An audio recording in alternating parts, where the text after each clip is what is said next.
हम सत्संग में जाते हैं और सत्संग में ज्ञान रूपी फल हमको मिलता है। और उस फल को करना क्या चाहिए? बोले अपनी पत्नी को दे दो, अर्थात अपनी बुद्धि को खिलाओ। सत्संग में जो ज्ञान मिला ये बुद्धि में भरो इसको। और बुद्धि अगर इस फल को खा लेगी, सत्संग का फल ज्ञान, तो उस बुद्धि में ज्ञान वैराग्य जैसे पुत्र प्रकट होंगे। वो बुद्धि ही भक्ति हो जाएगी। भक्ति कोई अलग चीज नहीं है। सेमुषी भक्ति रूपा, सेमुषी माने बुद्धि, बुद्धि ही भक्ति बन जाती है। रामानुजाचार्य ने श्री भाष्य के मंगलाचरण में भगवान से यही प्रार्थना की है कि भवतुमं परस्मिन् सेमुषी भक्ति रूपा, मेरी सेमुषी मेरी बुद्धि ही भक्ति रूपा हो जाए। तो भगवान में लग गई तो यही बुद्धि भक्ति बन जाती। और इसी बुद्धि को फल खिलाओ, सत्संग का फल।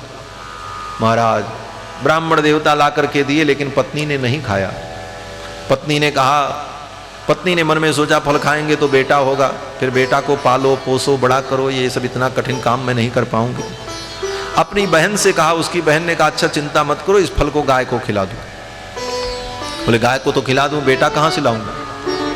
बहन ने कहा चिंता मत करो, मेरे गर्भ है और मेरा बेटा पैदा होगा, मैं धीरे से तुमको ला के दे दूंगी, ये रहस्य कोई जानेगा नहीं, बता देना कि मेरा बेटा है। इन लोगों को क्या पता चलेगा? ये पुरुष लोग क्या जान पाएंगे? हम लोग मिलकर के योजना बना ले। दोनों बहनों ने मिलकर के योजना बना ली, आत्मदेव ब्राह्मण को पता ही नहीं चला। फल ले जाकर के गाय को खिला दिया, गाय गर्भवती हुई। समय आने पर बहन ने ला करके अपने बेटे को दे दिया। धुंधली ने कहा यही बेटा पैदा हुआ।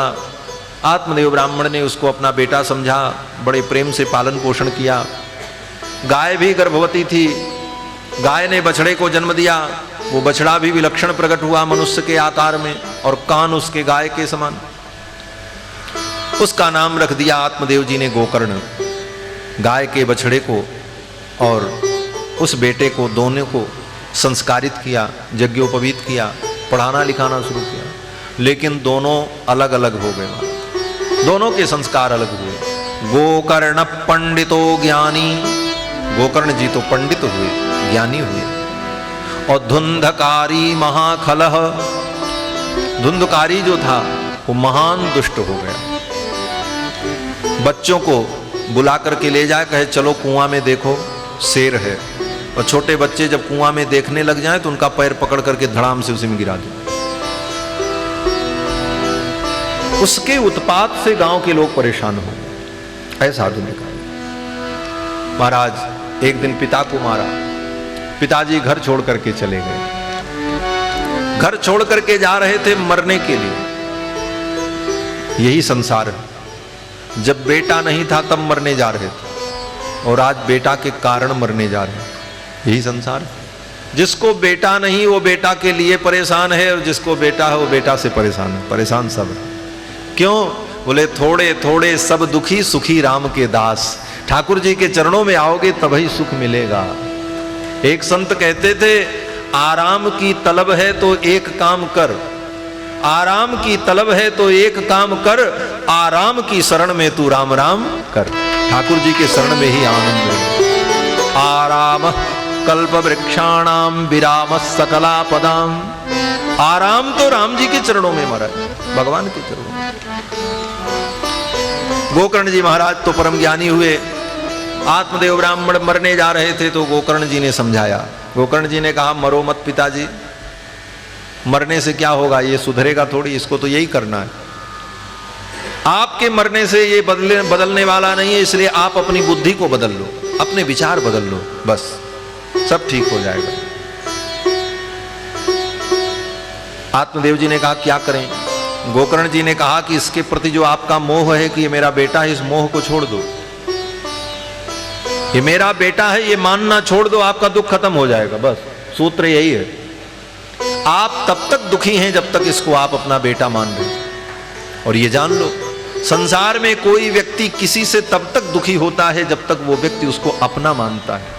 तभी उसके व्यवहार से, आचरण से उसे दुख होता है। जिस दिन वो अपना मानना छोड़ दे तो कोई दुख नहीं, तो मरो चाहे भाड़ में जाओ। क्या मतलब? यही दुख का कारण। तो गोकर्ण जी महाराज ने कहा, जाया सुतादिषु सदा ममताम विमुंच। ये पुत्र परिवार के प्रति आपकी जो ममता है इसे छोड़ दो। क्यों? बोले पश्यानिशम जगदिदम क्षणभंगुनिष्ठम। ये संसार जो है क्षणभंगुर है, कब टूट जाए कब छूट जाए इसका कोई ठिकाना नहीं। क्षणभंगुर जीवन की कलिका कल प्रात को रात खिली न खिली। कल ये जीवन की कलिका खिलेगी कि नहीं खिलेगी इसका कोई ठिकाना है। आज रात में सोए सवेरे उठेंगे, कल का सवेरा देखेंगे, किसी को भरोसा है? कोई ठिकाना। लेकिन हम कल्पना करते रहते हैं काल कब आ जाए, कोई ठिकाना नहीं। एक भंवरा था, कमल के पुष्प पर बैठ करके रस पी रहा था। रस पीते पीते लोभ में इतना मस्त हो गया कि बस अब चलेंगे अब चलेंगे, और बैठा बैठा रस पीता रहा तब तक सूर्यास्त हो गया। जब सूर्यास्त हो गया तो कमल धीरे धीरे बंद हो गया। कमल तो सूर्यास्त होने पर बंद हो जाता, अब उसी में वो भंवरा बंद। अब वो निकले कैसे? अब भंवरे का जो दांत होता है वो चाहे तो कमल के पत्ते में छेद करके निकल जाए। अरे भाई, भंवरा लकड़ी में छेद कर देता, दरवाजे में छेद कर देता, खुर्र खुर्र काट काट करके भंवरा लकड़ी में छेद कर देता। तो कमल के पत्ते को छेदने में कितना समय लगेगा? चाहे तो छेद करके पार हो जाए। कमल तो इतना कोमल होता है, लेकिन उसी में बंद हो गया, अब निकल नहीं रहा है। क्यों? बोले सोच रहा है छेद करके निकल तो जाएंगे, इस कमल के पत्ते को काट करके हम निकल तो जाएंगे, लेकिन फिर ये कमल सूख जाएगा, फिर मैं कैसे इसका रस पीऊंगा? यही स्थिति जीव की है। संसार को तोड़ने में, संसार को छोड़ने में, माया से मुक्त होने में ये जीव समर्थ है। एक क्षण में संसार छोड़ सकता है जीव अपने ज्ञान के द्वारा, लेकिन यही सोचता है अगर इसको छोड़ देंगे तो इसका रस कैसे मिलेगा, और उसी चक्कर में बंद हो गया। सोचने लगा चलो कल सवेरा होगा, कल तो निकलेंगे ही। यही हम आप भी सोचते हैं, अरे अभी तो संसार का सुख भोग लें, एक दिन तो बुढ़ापा आएगा ही आएगा, फिर तो माया से मुक्त हो ही जाना है, फिर तो दुनिया छोड़नी ही छोड़नी। यही सोच रहा था भंवरा, सोच रहा था चलो रात बीत जाएगी, सवेरा होगा।